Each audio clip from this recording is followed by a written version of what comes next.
Well, the Bills looking like the Bills again at times, we'll say. Either way, a win's a win, 24-18 over the Buccaneers. I'm Kevin Carroll. Welcome to Buffalo End Zone Podcast, everyone.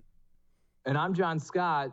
And boy, should you listen to me on this podcast, because, Kevin, I nailed it going into this game against the Buccaneers. I was on fire. What I said should happen, not just offensively, also defensively. It's like Sean McDermott is one of our subscribers on YouTube, Ken Dorsey. Instead of having a meeting looking at film, they fired up the Buffalo End Zone podcast, and we're like, this is what we're going to do, and it worked. I wanted to say to everybody out there, if you want to spend 40 good minutes of your life listening to someone brag about how smart they are, you've come to the right place. And John's not lying. He pretty much nailed this on the head on both sides of the ball. We'll just start off with Josh Allen, the Bills offense, John, going up tempo, 11 personnel, all the stuff you said they need to do to right the ship. And they came out. They look great off the start. I love Josh Allen getting a run in. I love stuff that we talked about last week after the Patriots game on the first play of the game, not looking for a kill shot with Stephon Diggs, but a quick read to Khalil Shakir. We'll get into him. He had a really good afternoon. See, this is when the morning starts catching up with me. But John, all this stuff that we were angry about after the Patriots game just 5 days ago, yeah, they probably tuned into our podcast after and said, that guy Jon Scott's right, and I don't know what that guy Kevin Carroll is even talking about. Well, Kevin, if Brandon Beane signs Rob Gronkowski in the next couple of days, then we'll really know that he's listening. That's what we need to finish it. I mean, it's not that hard. I'm not saying I'm a genius. And I always say this, everyone in the Bills are such greater football minds than me, but it was just so obvious. It was so simple. Go back to when the Bills were humming, whether it was with Brian Daboll or even early last year in Ken Dorsey's first year.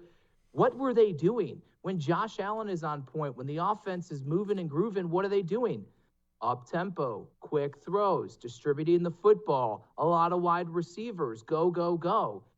And then you sprinkle in runs, and that's where they break it off, and it's complimentary. And Josh Allen's using his legs, either it be designed or when things break down on the play and he's flush from the pocket, he's not always just trying to heave it down the field. All of it was happening. And I think it's really interesting that the way Sean McDermott categorized it after the game, he said the past few weeks, it seemed like every play was an adventure.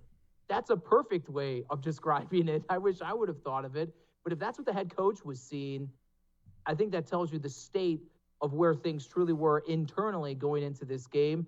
And McDermott and others said, hey, this was on Ken Dorsey. It was on the offensive players. Gabe Davis saying after the game that it was a collective approach of simplifying things, getting back to what they're comfortable with, using that pace to develop a rhythm. And boom, you're right. They should have scored a touchdown on that opening drive, and they settled for a field goal. I thought it was positive. They ultimately did find the end zone. They left some meat on the bone, and I think that's maybe more encouraging to me than discouraging. When the Bills' offense is moving and grooving and they're not capitalizing drives with touchdowns, that's usually what we'll focus in on. To me, the eye test is what's trumping everything, and the eye test has been telling me that even though they scored 25 points and 20-plus points or whatever in their two losses to Jacksonville and the New England Patriots, the offense wasn't good. It wasn't good. It wasn't good against the Giants. This one, they scored 24 points. The numbers tell you some things, but to me, the eye test just really showed this is the way that they need to play. You can't play that way 100% of the time, but this just showed you what this team, what this offense led by their quarterback is best suited to do. And I'm really glad they embraced that, and it showed success here this evening. I put it this way, John, that you come away from this game where, yeah, the Buccaneers were in striking distance of ruining the entire night. But in all honesty, when you're sitting there watching this game going into the second half, you felt like the Bills were running away with it. Even though they weren't really pulling away and adding more touchdowns and stuff, but you have that second quarter, and then you come out and you march right down the field, and Josh Allen hits Gabe Davis, who was wide open in the back of the end zone, and you just have this feeling like this is a game where the Bills are in total control, even though when you look at the final score at the end of the day, they almost lost at the end, John. But from start to finish, this looked like a game from, early last season or earlier this season where the offense looked like they had a plan in place and they were executing at a high level. And that's why when the final score comes out, I think we were talking about this on the post-game show, when you look at box scores and numbers and points they put up against the Patriots when the final score is done, this just seemed like a way better game, a more complete game all around despite the final score. So I'm looking at their drive chart and to see everything that happened. Only one drive the entire game, not counting when they took a knee to end the first half, did they fail to obtain at least one first down. Now, the second half, they had not as great success. 3 of their 5 drives only acquired one first down, and then they ultimately punted. But then you also look at the way they were scoring. Even the field goal, 10 plays, 77 yards, but it was 4 minutes and 30 seconds. That shows the amount of ground they were covering at the pace that they were covering. They scored the touchdown quickly because of a great return on a short punt that Deontay Hardy made a nice return on. But then they get the touchdown later in the second quarter, 9 plays, 75 yards, 5 first downs, 4 minutes. So again, the pace, they're cooking, they're moving, they're grooving there. Go to the third quarter, opening drive of the half, 9 plays, 70 yards, get a penalty in there so they cover 75. That's done in 10 minutes. Or no, excuse me, 4 minutes. 4 minutes and 20 seconds there. So again, 9 plays, 70 yards, 70-plus yards in just over 4 minutes. Moving and grooving, quick, no huddle, pace. And that was the plan going in here. And I think it just is so smart. It's just so smart. And Sean McDermott said going into this game, he just felt offensively they need to cater to the strengths of them, and also added, oh, by the way, I think one of the best parts of Josh Allen's game is he performs at his best when the tempo is up. It's just a great performance that is good isolated. Can I ask you want to see how they're going to do this moving forward? Well, let me ask you this. We heard this a lot, what you just said. Josh Allen plays better up-tempo. We've heard, Josh Allen, when there's some design runs or he's able to run the ball, he feels like he's more into the game. Why go away from that? Like, it seems obvious they purposely went away from it and are now going back to it. Josh Allen's touchdown run was a pass play. It broke down. You watch the replay on TV. It was like the parting of the Red Sea when he dropped back, and, I don't think you or I could have reached the end zone there, but there was plenty of green space to take off with the ball. And it's just flat out noticeable with Josh Allen when he's doing that, when those are the decisions he's making, that he's just more involved. The offense starts running better. Why over 3 weeks was Josh Allen, when he sees that open come up, is he stopping at the line of scrimmage and trying to force the ball somewhere? I don't know if that was by design, if that was something he was going through, but it sure as heck seems like after watching the game tonight, being able to make that decision to go and get to the end zone is paying off big time for what they're trying to do. I think I've noted it, honestly, maybe every single game this season, that it just seems like Josh Allen just had a really weird trigger of knowing when he should take off for the undesigned runs. We know they have not been calling designed runs for him, and I think that was on purpose. I feel like they were trying to protect him from himself because, as Sean McDermott kind of joked about after the game, he says, we've had the conversation. He knows he has to slide. I can't keep having the conversation. I'd have to hit him over the head with a baseball bat to get him to understand it. So to see him slide. So I think that was their way of maybe trying to take that out of him. And then maybe, for whatever reason, maybe that's part of it. Josh just was always hesitant to take off with his legs and was always trying to make the play with his arm. It was good to see that he had a good gauge for that. He still made some throws when he's rolling out of the pocket. He just had a better feel for when was the appropriate time to go, when was the appropriate time to not go. It was a good thing to do. Sean McDermott also saying afterwards, there was a concerted effort going into this game for him to use his legs more, both designed and off script when things break down. And what a weapon is it?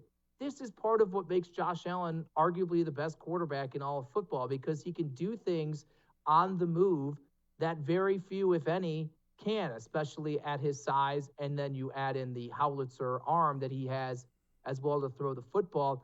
It puts defenses in incredible binds. And how can you scheme for it? You really can't. What, are you going to spy? I think that's what New England did. But you understand that takes somebody out of the play. So I just thought that was another really good element there that I think you got to unleash. I know that feels like at times they almost try to save it for later in the season, playoffs, when the game matters, which I agree with. But to me, this whole idea that he needs to run less to protect himself, I think is flawed. I don't think he needs to run less to protect himself. I think he needs to slide and go out of bounds, which we saw. He was proud of it. Mitch Morse was proud of it, said hang it as a poster on a plaque on the wall to say, hey, this is what you're supposed to do. Again, just add it to the mix, the ingredients, the recipe for success. Josh Allen running the football is definitely one of them. And the other thing where he saw from Josh Allen in this one is distributing the football around. It wasn't so much Diggs heavy with everyone else having one catch, two catch, one catch, two catch, one catch.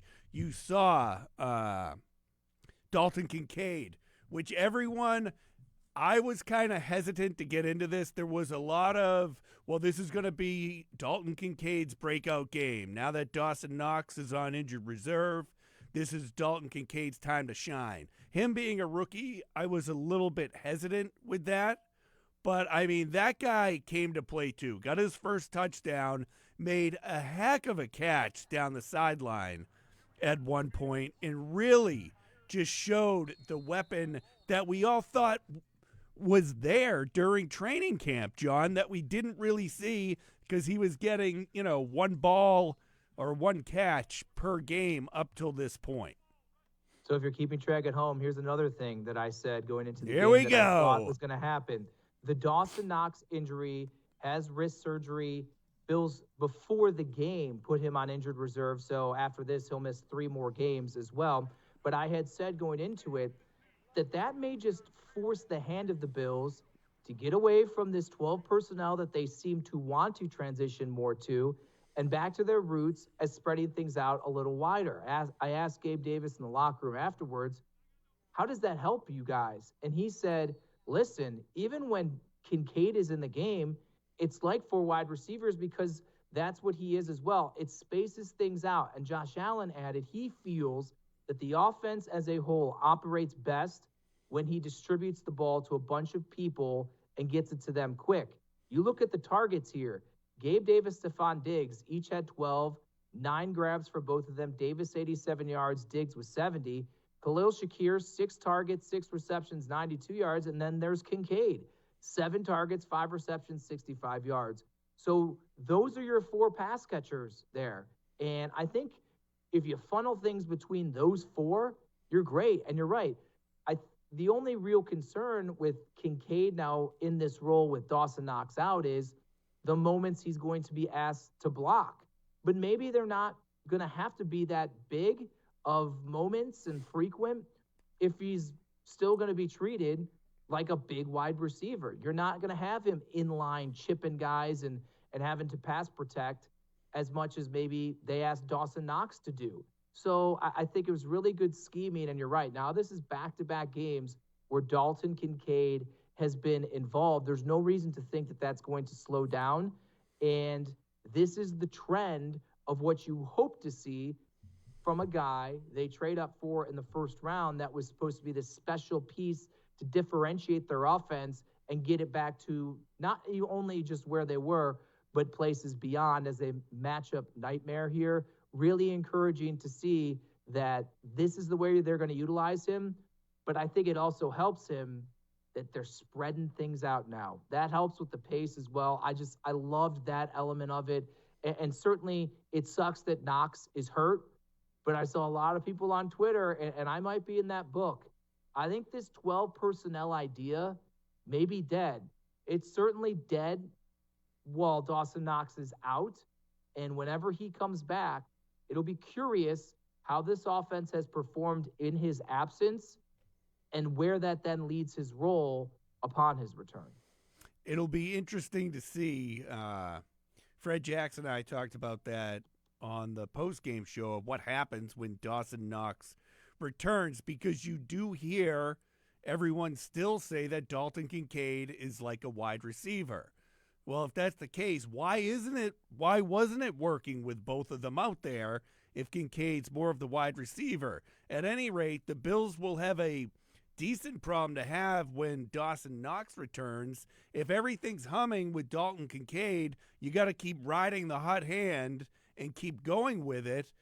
But, Dawson Knox was still one of Josh Allen's favorite targets. So, again, interesting to see what happens whenever he comes back. He's on IR now, so we'll see how that all plays out as the season goes on. Khalil Shakir, John, you mentioned him in the list of receivers out there right now. Had a role in it. Deontay Hardy, John, not much of a role. I'm not going down the road of saying I'm right and everyone else is wrong, because I never really came out and said it loud, but I never got the obsession with Deontay Hardy and what he was supposed to bring to the offense. I saw more of what you need from a slot receiver from Shakir than I ever did from Deontay Hardy. He had a nice return and stuff, but had no role whatsoever in the Bills' offense. Remember how I said, I think it was a couple weeks ago when we discussed Hardy, that maybe it's not a product of the player, it's a product of what the team envisions for that role, because we saw Isaiah McKenzie have those few moments, but by and large, he was underwhelming in that position. Then Deontay Hardy, we see the skill set. We watched him at camp and the speed and separation, and even in special teams tonight, we saw what he could do with the ball in his hands in the open field and even juking people out. Mm-hmm. But maybe they just couldn't figure out how to best utilize him and a player like that, this gadget-type guy. Khalil Shakir's more of maybe your traditional slot wide receiver, and I'm looking at his career game log here. Career game for Khalil Shakir, 6 targets, 6 receptions, 92 yards. 6 targets, most he's ever had in a game. 6 receptions, most he's ever had in a game. Previous high for yards was 3. But I'm just looking at his entire career log. Kevin, how many games, including playoffs, last year and the early portion of this one, do you think Khalil Shakir had more than 2 targets? Oh, my God. I think you can count that on one hand. Maybe 3 games? You nailed it, buddy. Boom! 3 games. Pittsburgh last year, 5 targets, 3 receptions, 75 yards. New England last year, 4 catches, 35 yards on 4 targets. Then in the playoff win over the Miami Dolphins, he had 5 targets, 3 receptions, 51 yards. And can you remember in those games? Like, he had critical moments in those games. I think with him, he just delivers in the rare moments where he's actually given the opportunity to be involved here. And the way Sean McDermott talks about him, I think there's a lot of trust. And so I don't think this is going away. I think the one person that's going to benefit the most from the absence of Dawson Knox is going to be Khalil Shakir. I think he took advantage, and the way they saw him operate here, and they like spreading things out. As much as I like Trent Sherfield, as much as I do think there is a place for Deontay Hardy to get the football and be part of the offense, I think it's Stephon Diggs, Gabe Davis, and Khalil Shakir with Dalton Kincaid. And that's the way that this offense is going to run the majority of the time. Sure, maybe they'll dabble a little into 12 personnel as a changeup once Quentin Morris is healthy, and certainly Dawson Knox comes back. Or what about when, if they want to, add in some of those other guys. But I think it's going to be I think it's going to be Khalil Shakir that really is the benefactor here, and maybe not 6 for 92, but I think he's going to be a guy that's going to warrant a handful of targets each and every week. Yeah, the knock on him, from what I can recall, was that, he'll make a clutch catch, but then he'll drop a ball that he should have caught and just picked up a first down at some random point during the game. But you're right. When he's making these catches, it's coming up at crucial moments. And I think he played a huge role in Josh Allen getting comfortable and the offense getting comfortable in this win over the Buccaneers. And,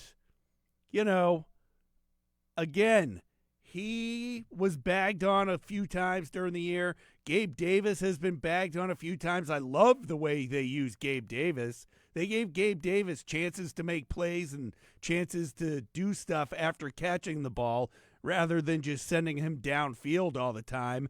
And now he's more into a rhythm. Everyone's more into a rhythm because the ball's going all over the place.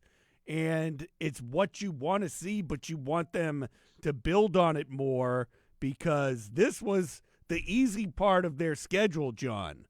Aside from a game with the Broncos coming up, there are a bunch of tough games ahead. So it's good to see them finding the right pieces to put in place to move the ball, the right tempo, the right Josh Allen runs. They stayed on schedule in this one. That's all we heard the last few weeks was, we're not on schedule, we're behind the sticks. Well, for the most part during this game, everything that they said they needed to correct, they did. Yeah, it was great. You said Gabe Davis, strong performance. 12 targets, 9 catches, 87 yards. I think 12 targets, maybe the second most he's had in his career. He had a game, I think 2 years ago, 14 targets and only 3 receptions. I don't remember it. I vaguely do, but that's an incredible stat line there to have 14 targets and only 3 receptions. This one, far more efficient, 12 targets, 9 receptions, 87 yards, and a touchdown. And you hit it the nail on the head with Davis and the usage. It's something that was a talking point throughout training camp that he even made note. Listen, people talk about my catch percentage and some of this, that they're just sending me deep all the time. They moved him around.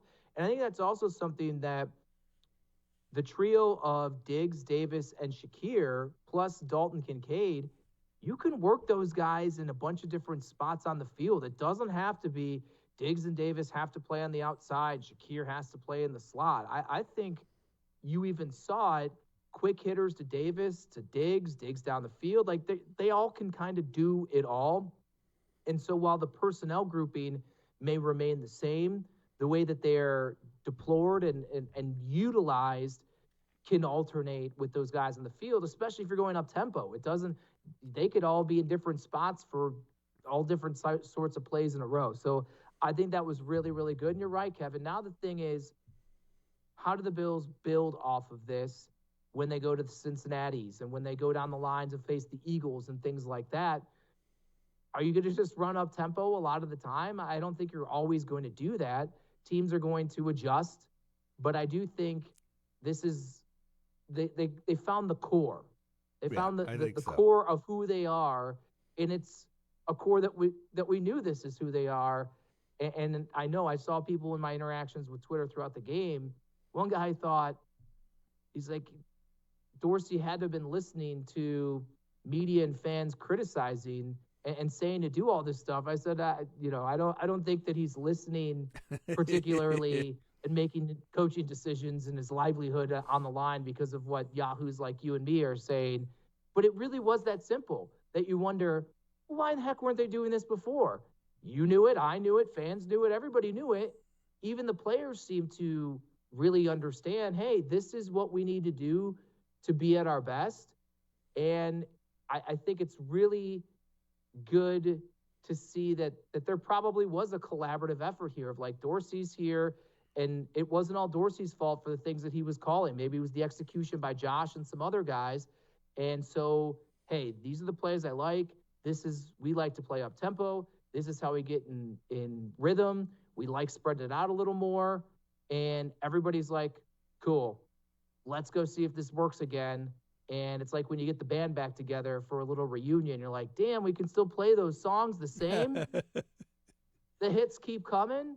And that's what we saw against the Bucs. I even like the middle of the field fade passes. I think he was 1 for 2 to Gabe Davis and 1 to Stephon Diggs, where it's just you're one-on-one with your man, start taking him downfield, I'm lobbing one up in the air, turn around and grab it. And it worked 2 out of the 3 times, John, and it was just good, fun football to watch the entire game, even when they weren't having success and were settling for field goals.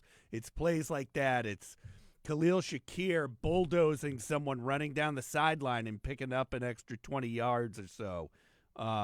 Just excitement around this Bills offense that was a big fat dud for 3 weeks. A lot of fun to watch as a fan, at least. It was, and the way that they were moving the football, even if they weren't scoring points all the time, I think it helped the Bills defense as well. And some of the guys after the game mentioned that. I'm looking at just the drive chart for Tampa, and 6 plays, 21 yards, 7 plays, 27 yards, 3 for 2, 8 for 51. That led to a field goal, 2 for 23 because of the turnover, 7 for 39, 4 for 18, 3 for 9, 3 for 6. Then the long touchdown drive late, 17 for 86, and then 4 for 20. I mean, they're getting no more than 2 first downs on every drive maximum, except for the long touchdown one first down, 2 first downs, none, 1, 2, 2, 1, none, 6 and 2. I mean, that's about as good as you can be as a defense consistently. And they needed a bounce back, Kevin, in my opinion. Not as much as the offense, but you and I brought up the questions of, are the injuries starting to catch up to them? I don't think I felt that here this evening against the Bucs. No, and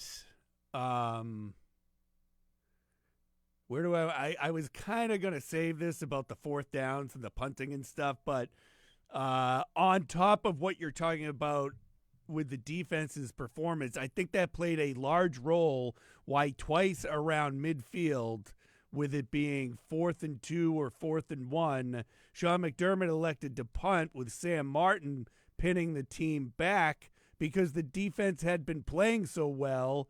And when you're up by 14 points and your defense is getting the job done, I mean, I personally didn't see a long touchdown drive coming from Baker Mayfield and company. You know, with the weapons the Buccaneers have, that's always possible. But just the way the defense was playing tonight, I just thought was really solid and played a big reason why I have the feeling that this game wasn't as close as the final score played out. And as we can get into the John was right about everything, here we go with 3 safeties out on the field with Jordan Poyer coming up in the box, and that playing a big role in the defense success as well. Did Matt, who's helping us produce this show, not build a graphic for like tally marks of John was right? I know Matt loves it when I'm right because I tell him things all the time. It's his favorite part of being part of this collaborative effort here, especially at 2:08 a.m. After this game here. John's always right. I mentioned the 3 safety look because it popped to me seeing it in New England. But then I went back and looked at the snap count, and Taylor Rapp didn't play as much as I thought. I think that number is going to be bolstered a lot. This will probably be the most snaps we've seen Taylor Rapp when he wasn't filling in for an injured guy since he's been with the Bills. And what the Bills were doing is, in obvious passing situations, Tyrell Dodson, who got the start over Dorian Williams. We did not see Dorian Williams at all. So it was Tyrell Dodson playing the outside weak linebacker. And in obvious passing situations, you're right. Rapp comes in, he plays deep. Hyde kind of is in coverage with someone, and Poyer's down in the box a lot of times. He made a big stick on a third down to jar a ball loose that would have been a first down. I just feel like he's such a hard-nosed player. I think he's been playing well the past couple of weeks since they've really started to utilize this sort of package. And I also just give Sean McDermott a lot of credit because some people, I think, looked at the Taylor Rapp signing and thought, oh, this is to spell or for insurance for Hyde and Poyer, which, yeah, it's good to have a solid backup considering they're both coming off injury seasons and are older in the back end of their career. But this is also a chess piece that he can use. Remember we used to hear about the big nickel all the time and how they do that? This isn't the big nickel, but bringing Poyer in the box kind of adds a different dynamic here, and it's able to mask some of the issues that they were having of Tyrell Dodson's not ideal in coverage, and Dorian Williams, while he appears to have the athleticism, as he said going into the game, just reading keys and making the right decisions, being in the right spot. I don't think that he's been struggling with that, hence why he got pulled in 2 of the 3 games he's played and now didn't see the field at all. So I think it's a good pivot and adjustment from Sean McDermott. And when we try to figure out how this Bills defense will maybe look different with McDermott at the helm, I think one thing we've noticed is early, 8 games in, I guess isn't particularly early, is that his willingness to adjust and be different, multiple on the defensive side of things. It doesn't just have to be on offense. And so this 3 safety look, I really like it. I imagine we will see it more. And unless Dorian Williams finds his footing as a rookie and regains the confidence and finds his way back in the lineup and is able to handle it, I think this is something to get accustomed to. Well, I don't know, 30% of the time? Is that, 25, 30% of the time? Maybe that's what we'll see at each game. Yeah, I agree with you, John. Ed Oliver back in the lineup, pass rush. They were able to, as Sean McDermott put it, pester the quarterback, Baker Mayfield, but not able to close out this game. You saw Von Miller get close. You saw Von Miller jump off sides trying to get there and get the job done. They were there at times, John, but be it penalties or whatever, it just closing out a game by the defense just wasn't really something in the cards tonight. So I think that's an area still that needs to be worked on, but it's also an area that I'm not worried about. Sean McDermott said he actually felt that the coverage in the back end really helped the pass rush against the Buccaneers. And that's a good endorsement for what Christian Benford, Dane Jackson, the safeties in the back end, Taron Johnson, what those guys were able to do. You're right. Ed Oliver comes back and he gets a sack. A.J. Epinesa in the sack column once again. Then Taron Johnson actually got one as well. You're right. Von Miller came in, and Baker Mayfield, I got to say this, Kevin, you tell me. I don't remember him being this elusive and wiggly and things. No. I mean, the one, Leonard Floyd, literally had him dead to rights. He kind of dips and ducks under and then rips off like a 15, 20-yard run. I didn't know Baker Mayfield had it. Like, I knew he could move, but my goodness, man, he was pulling out Josh Allen-esque type of Houdini acts here tonight. Dude, even towards the end of the game, I thought it was 100% a safety, and Baker Mayfield throws a ball, and it's a completion, and it turns into something where I thought he was dead to rights going down in the end zone.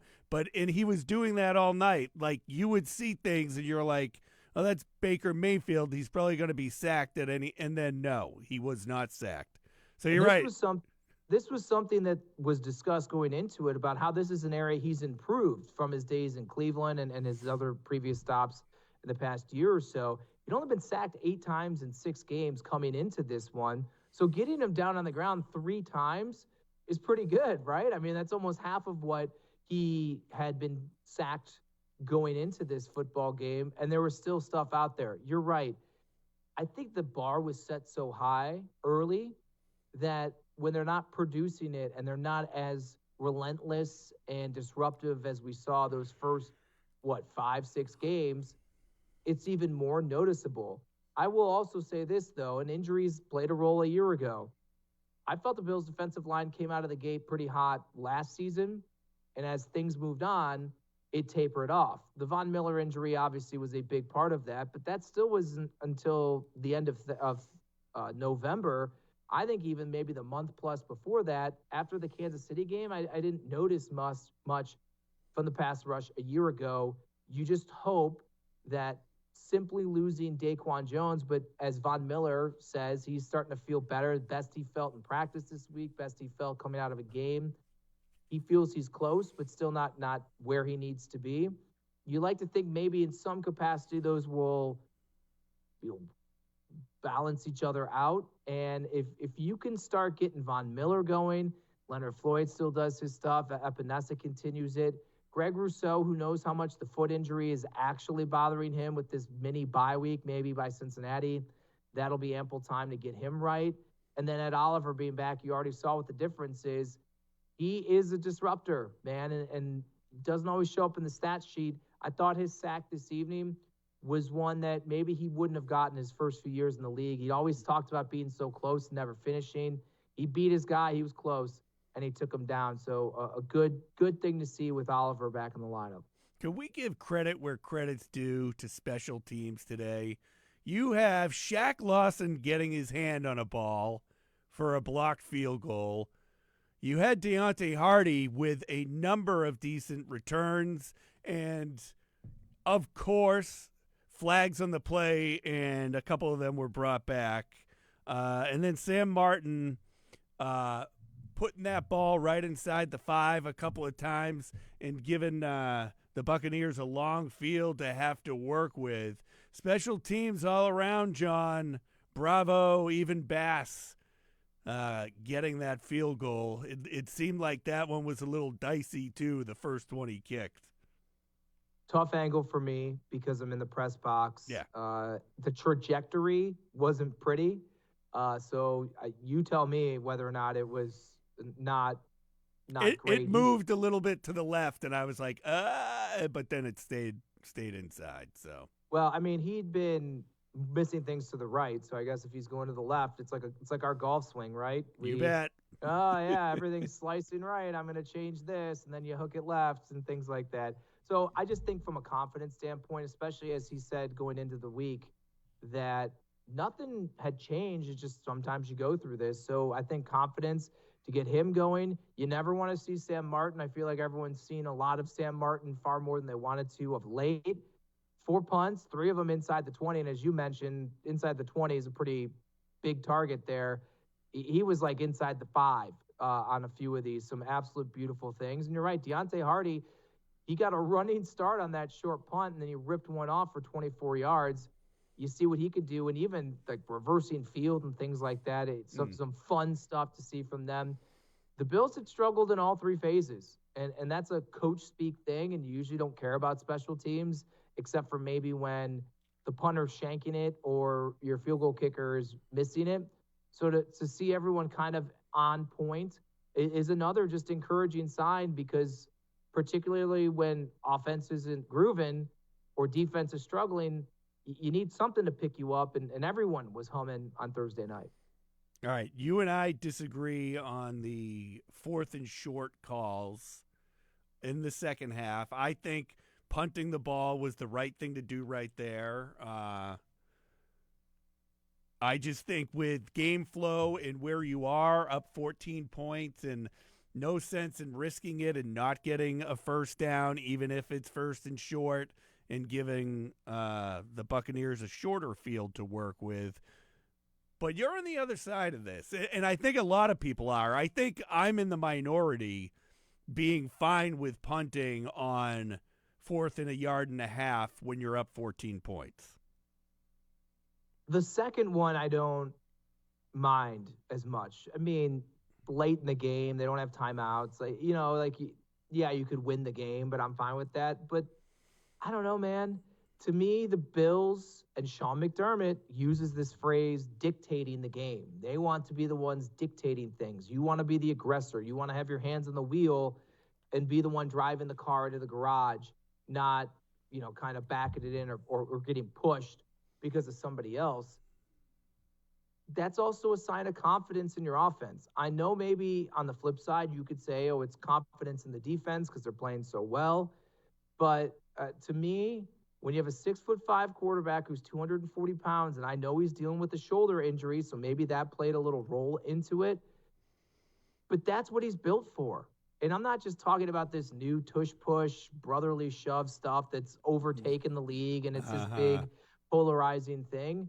I'm just simply saying before that was a thing, even before Jalen Hurts was the starting quarterback, that's, again, one of the notches in the tool belt of Josh Allen that separates him. He's a big freaking dude, and there's no reason that guy should not be able to get a yard. That's just what I'm saying. You mentioned the tush-push thing or whatever.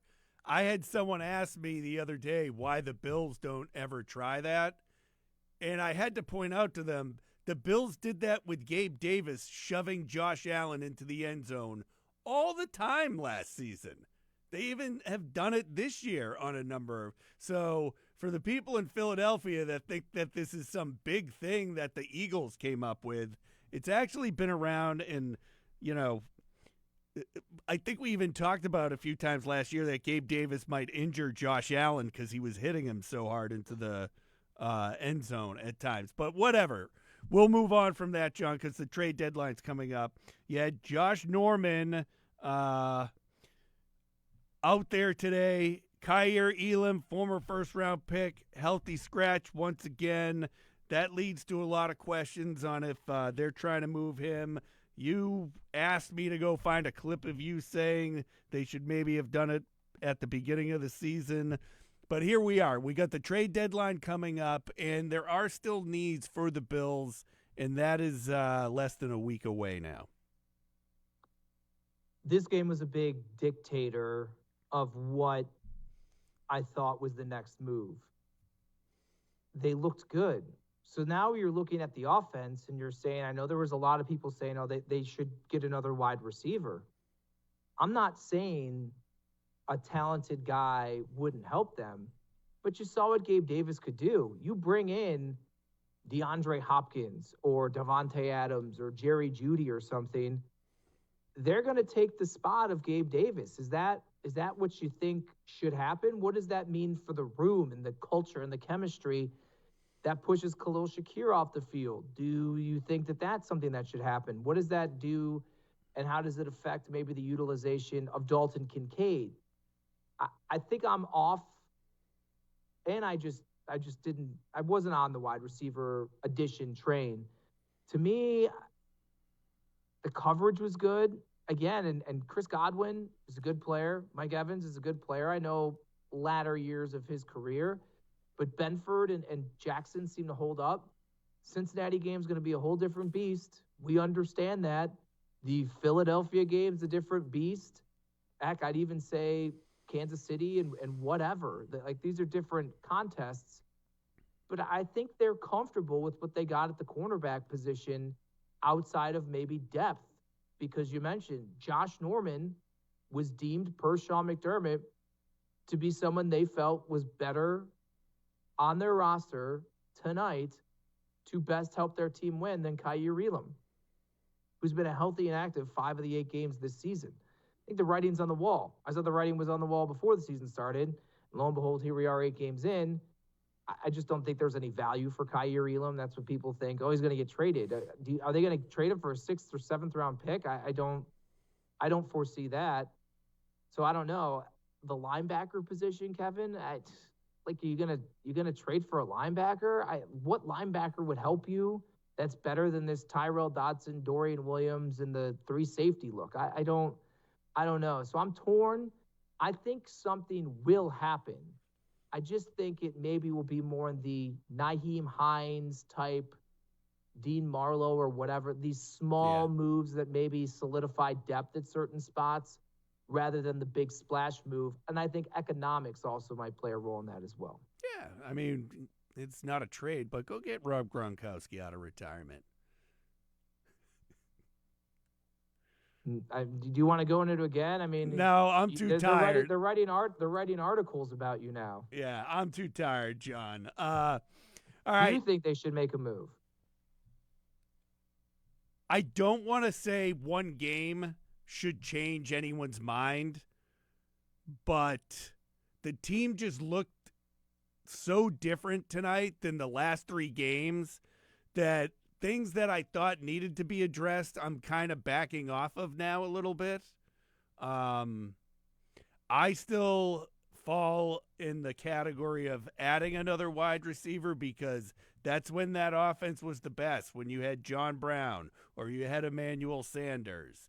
But, I mean, if Shakir is the right fit for this slot position, I mean, they don't have time. The trade deadline's Tuesday. It's up to them ultimately to do. But after tonight's performance, I'm not as keen on trying to make a big splash move at wide receiver as I was 24 hours ago.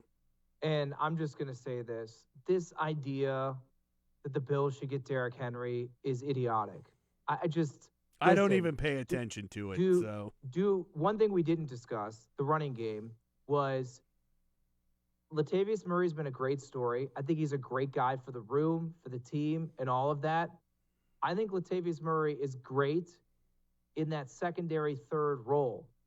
James Cook ultimately got more carries than him, but there was just too many times where I'm like, why is Latavius Murray in the game? And if he, on multiple occasions, part of it was play design, but multiple occasions is getting stuffed at the line of scrimmage, well, then that's the point of him. He's the power back. And if he can't get the short yardage, they're not comfortable, or it's not effective and executed well on 3rd and 1 or 3rd and 2, and now you're punting on 4th and 1 or whatever, then to me, that's the role that he's there for. So Derrick Henry, to me, would represent a shift back from what we saw this evening to, let's focus more on the run. It diminishes the role of James Cook, in my opinion. And frankly, just the player itself, he's not the same player. And to me, I just think you'd be giving up an asset, paying some money,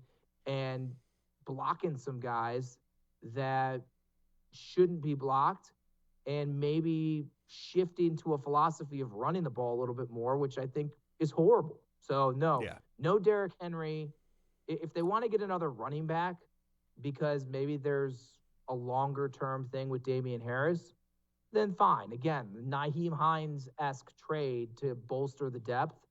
But this Derrick Henry notion, it's always this dynamic. We talked about in the summer, because the Bills don't have a superstar at running back and they got great names all across the roster, people automatically think the Bills need to get a star running back. I just think it's such an idiotic concept, so I'm way out on Derrick Henry. Yeah, and I'm a big fan of James Cook, and I don't even pay attention to the Derrick Henry stuff. But either way, trade deadline coming up on Tuesday. Bills now off until a week from Sunday when they're back at night under the lights down in Cincinnati taking on the Bengals.